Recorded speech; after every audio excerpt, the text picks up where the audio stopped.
A conversation osobola omanya n'okuyiga ye intention ati wali talina recognition nga tabavubuka bamukola tulina mission ati kati girabe nga platform egenda okuteeka artist gwe ku form sibya kubuuza mbuno gwe owasadi abnormal interviews babuuza ofumbiddwa ddi ati nga bw'owuliriza eno ye interview dakiika zibeera 10 zokka temuba interview ati teka kuola beba storytellers ako n'abava mu kisaawe ekyono ati nga bw'owuliriza eno ye interview dakiika zibeera 10 zokka temuba interview ati teka kuola beba storytellers ako n'abava mu kisaawe ekyono ati. Henna. It started as a thing I was doing. I used to go to a henna artist, like she's my cousin girl, but she's so busy. She's like always booked for weddings and stuff like that.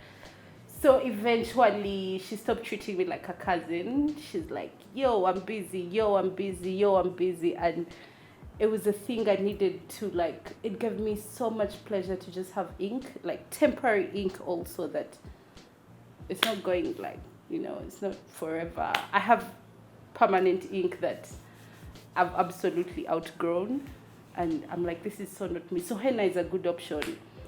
So eventually she couldn't satisfy me constantly. So it's wait a minute, I draw, I can probably do this. So that's where I started.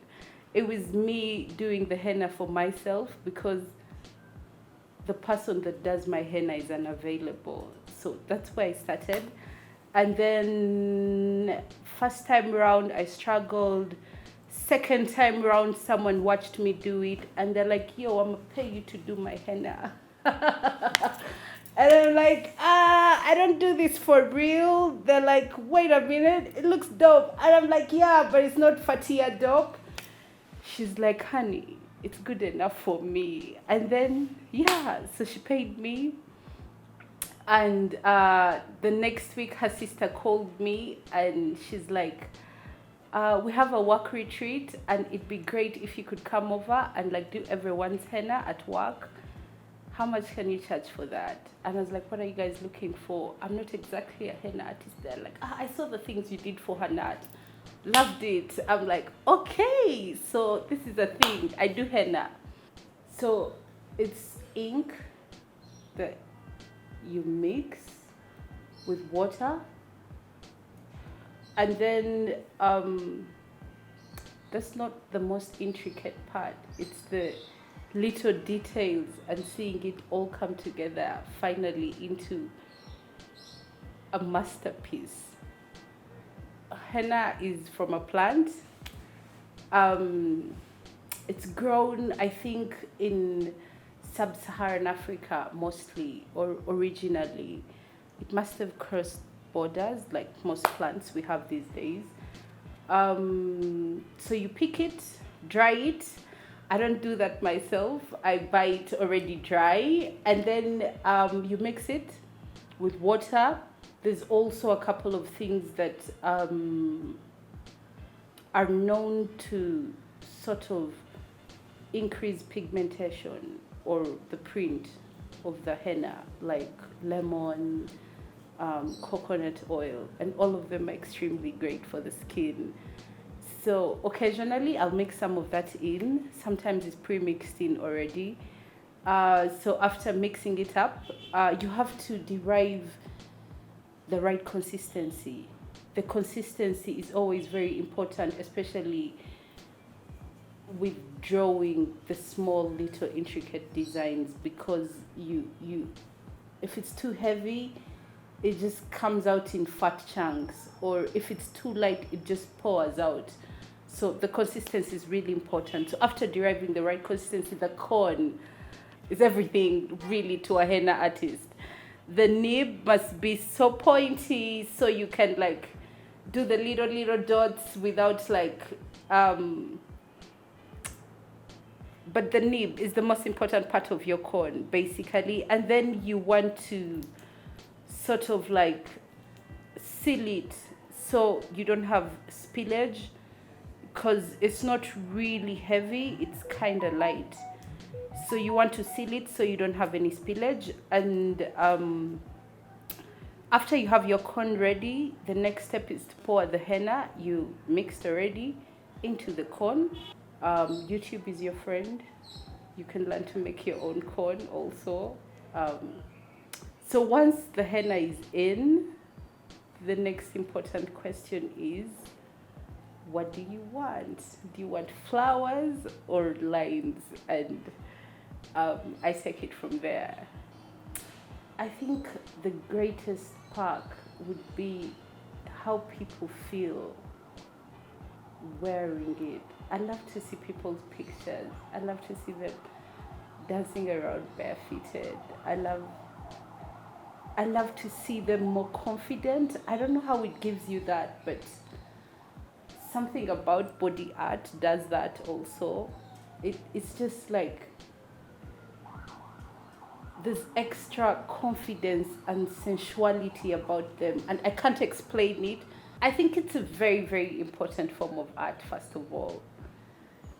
I think its ability to give you that mask, I'm gonna call it a mask, because it's kind of like you're wearing a mask at a party and you're a different person while you wear the art, the body art, the ink, basically. I think it's very, very important for people to have, I don't know if it's an outlet, but it's a way of expressing yourself that you cannot truly, well, it's one way of expression, let me put it that way. It's an outlet of sorts for people to like just be them with henna. I don't know if that makes sense, but it's I find that is so important, like to give you a way to be. It's like a gateway, let me say. Like while you have the ink, for example, you can be anyone you say you'll be, or you are anyone you are at that moment. And that's like just start living in the moment thing. I think it's important that people are able to like check out also of their life, not forever.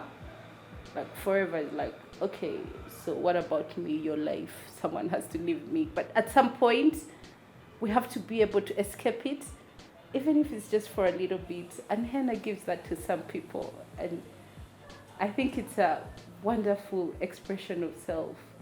Yeah, so I grew up basically, the henna parties, loved that. It was like nights of dancing and dressing up and just showing off your henna. And the bride got to do her henna like, they do the whole body.